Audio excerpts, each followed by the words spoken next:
நம்முடைய நிகழ்ச்சியினுடைய வாழ்த்துரை வழங்குவதற்கு அன்புக்குரிய வெனான்சிஸ் அவர்களை அன்போடு அழைக்கிறோம். அவருடைய முதல் நூலினை நம்முடைய அரங்கமானது திறனாய்வுக்கு எடுத்துக்கொண்டது ஏறக்குறைய ஒரு 50 நிகழ்ச்சிகளுக்கு முன்பாக என்று நினைக்கிறேன். அன்றிலிருந்து இன்று வரை நம்மோடு ஒவ்வொரு நிகழ்ச்சியில் நம்மோடு பங்கெடுத்திருக்கிறார். 100வது நிகழ்ச்சிக்கான இந்த கொண்டாட்ட கூட்டத்திலும் பங்கெடுத்தார். தொடர்ந்து பங்கெடுத்துக் கொண்டிருக்கிறார். அத்தகைய சிறப்புடைய ஒரு பண்பாளராகவும் கவிஞராகவும் இருக்கிறார் நம்முடைய கவிதைக்கரை வெண்ணி அவர்கள். அவர்களை அன்போடு வரவேற்புரை வழங்க அழைக்கிறோம். மன்னிக்கணும், வாழ்த்துறை வழங்க அழைக்கிறோம். வாருங்கள் ஐயா. காற்றில் கருவாகி, கல்லில் வடிவாகி, காகிதத்தில் வரியாகி, கணினியும் கண்ட என் தமிழே உனக்கே என் முதல் வணக்கம். சான்றோர் தளத்தின் 109வது நிகழ்விலே கலந்து கொள்வதில் பெரும் மகிழ்ச்சி அடைகிறேன்.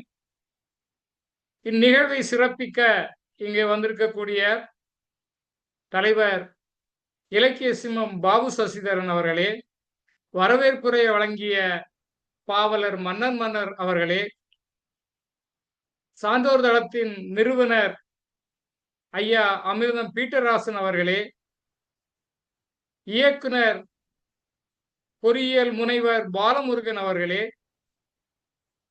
சிறப்பாக நெறியாளுகை செய்து கொண்டிருக்கின்ற ஐயா வெற்றி நிலவன் அவர்களே, அருமையான கவிதை நூல் ஒன்றினை தந்திருக்கின்ற வடலூர் ஜெகன் ஐயா அவர்களே, வாழ்த்துரை வழங்க வந்திருக்கின்ற மற்ற சான்றோர்களுக்கும், நூலாய்வு செய்ய இருக்கின்ற அதானி அவர்களுக்கும் மற்றும் இணைய இருக்கின்ற யாவருக்கும் வாழ்த்துக்களும் வணக்கங்களும் சொல்லி என்னுடைய சிறிய வாழ்த்துரை ஒன்றை வழங்க முற்படுகிறேன்.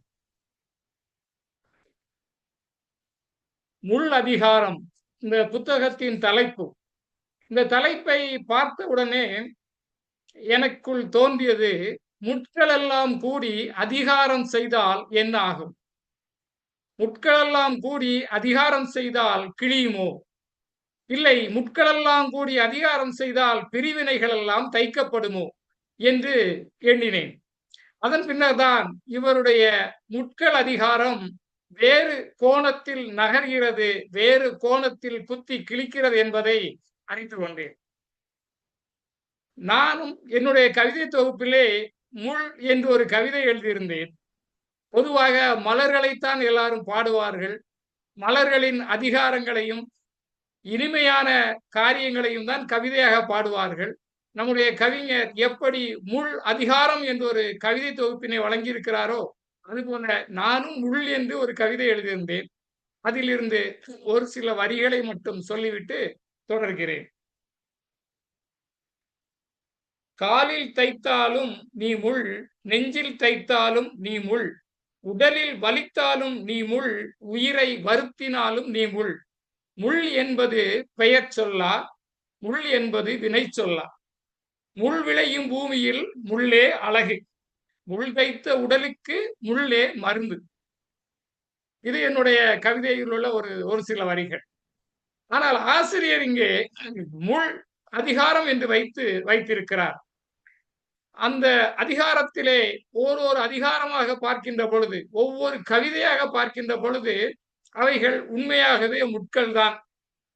படிப்போரின் நெஞ்சத்தை குத்துகின்ற விதமாக, இன்றைய சமுதாயத்தை ஒரு குத்துகின்ற விதமாகவே அவருடைய கவிதைகள் இருக்கின்றன.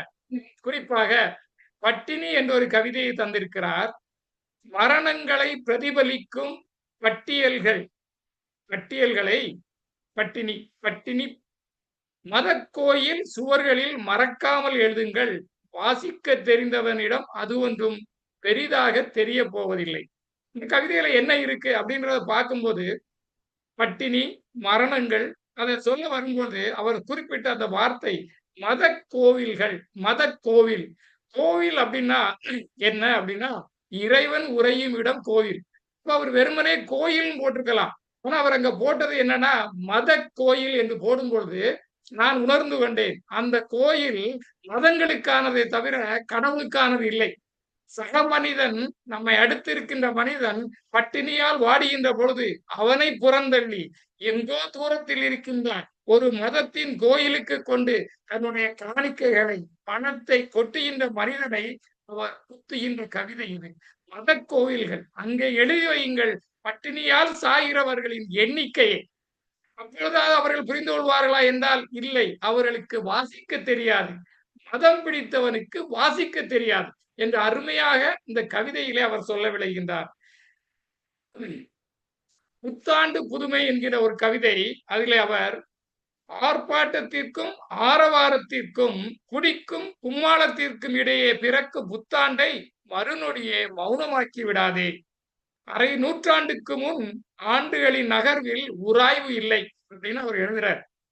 இப்போ இன்றைக்கு புத்தாண்டுகள் எப்படி இருக்கு, ஒரு 50 ஆண்டுகளுக்கு முன்னால எப்படி இருந்தது, இன்றைய திருவிழாக்கள் எப்படி இருக்கு, இன்றைய நம்முடைய கொண்டாட்டங்கள் எப்படி இருக்கு, இது ஒரு 50 ஆண்டுகளுக்கு முன்னாடி எப்படி இருந்தது என்று ஒரு ஒப்புமை செய்கின்ற கவிதையாக நான் இதை பார்க்கின்றேன். 50 ஆண்டுகளுக்கு முன்னால் ஆண்டுகளுக்கு இடையே உராய்வு இல்லை என்று சொல்கிறார்.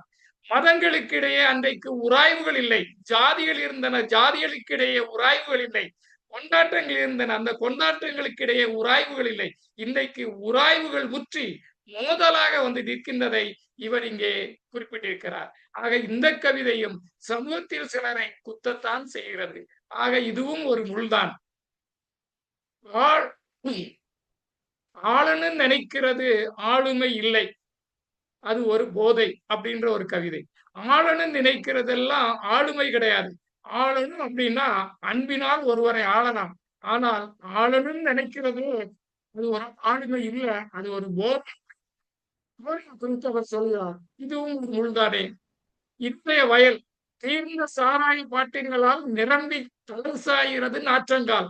எவ்வளவு ஒரு அருமையான கவிதை. இந்த கவிதைக்குள்ளால் அவர் பொதிந்து ஒடுக்கின்ற முட்கள் தான் சொல்லணும். அதெல்லாம் ஒரு முள் அப்படின்னு கொடுத்திருக்காரு. 3 விஷயம் இந்த கவிதைக்குள்ளால பார்க்கிறேன். இந்த கவிதையுடைய லைன் வரிகள் 3 வரிகள் தான். ஆனா அதுக்குள்ளால 3 விஷயங்களை பார்க்கிறேன்.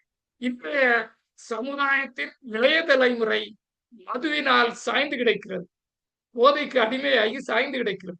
இன்றைய விவசாயம் சாய்ந்து கிடக்கிறது, அதை நிமிர்த்த யாரும் இல்லை. 3வதாக இந்த வேஸ்ட் மேனேஜ்மெண்ட் சொல்றாங்கல்ல, குப்பைகளை கையாளுகிற மேலாண்மை இங்கே இல்லை என்பதையும் அவர் குறிப்பிடுகிறார். தீர்ந்து கிடக்கிற சாராய பாட்டில்களால் நிரம்பி தலை சாய்கிறது நாற்றங்கால். இளைய தலைமுறை சாய்ந்து கொண்டிருக்கிறது. அங்கே ஆளணும் நினைக்கிற ஒரு போதை, இங்கே மது என்கின்ற ஒரு போதை. இப்படி அவர் கவிதைகளை பார்க்கும் பொழுது எல்லாமே முள். அவர் பெயர் வைத்ததே சரியாகத்தான் இருக்கிறது, முள் அதிகாரம். இதுவும் அழகு அப்படின்னு ஒரு கவிதையை பார்க்கும்போது, இன்னும் என்பதே நோயின் வளர்ச்சி, இது போதும் என்பதே இனத்திற்கான முதிர்ச்சி. பொதுவாகவே ஐயா வடலூர் ஜெகன் அவர்களுடைய பேச்சுகளை நான் கவனித்து இருக்கிறேன். செறிந்த சொற்களை எடுத்து திறமையாக கையாளக்கூடிய ஒரு புலமை பெற்ற ஒரு கவிஞர். அதை நான் நிறைய நேரங்களில் அவர் வியந்து இருக்கிறேன். நேரடியாக சான்றோர் வேளத்தின் 50 விழாவில் அவர் சந்திக்க வாய்ப்பு கிடைத்தது. அப்பொழுதும் கவனித்தேன், வினாக்களிலும் கவனிப்பேன். அவர் உபயோகப்படுத்துகின்ற வார்த்தைகள், ஆசிரியர் அல்லவா, அந்த மிடுக்கு அவருடைய மொழியிலும் இருக்கு. சிறந்த சொற்கள். அதே போல கவிதையில் இன்னும் என்பதே நோயின் வளர்ச்சி, இது போதும் என்பதே இன்பத்தின் முதிர்ச்சி. எவ்வளவு அழகான வரிகள். ஒரு பேராசை தான் எல்லாத்துக்கும் காரணம் அப்படின்றத அங்க சொல்றார். இப்போ சிலர் பேசிக்கிட்டே இருந்தா அது அழகு, சிலர் எப்படிதான் பேசி முடிப்பாங்க, அது அழகு இல்லையா? இப்படி பேராசைப்படுவது அவரை வந்து அதை திருப்பிவிடுறார். நான் என்னுடைய உரையை வந்து குறிக்கலான்னு நினைக்கிறேன். இறுதியாக, முட்கள் கூடி அதிகாரம் செய்யட்டும், எழுதுகோலின் முட்கள் கூடி அதிகாரம் செய்யட்டும், முள் அதிகாரம் செய்து பிரிவினைகளை தைக்கட்டும், முள் அதிகாரம் செய்து பிரிவினைகளை தைக்கட்டும், தமிழ் அதிகாரங்கள் உலகில் உயர்ந்து நிற்கட்டும் என்று சொல்லி கவிஞருக்கு வாழ்த்து சொல்லி வாய்ப்புக்கு நன்றி சொல்லி விடைபெறுகிறேன். நன்றி, வணக்கம். நன்றி.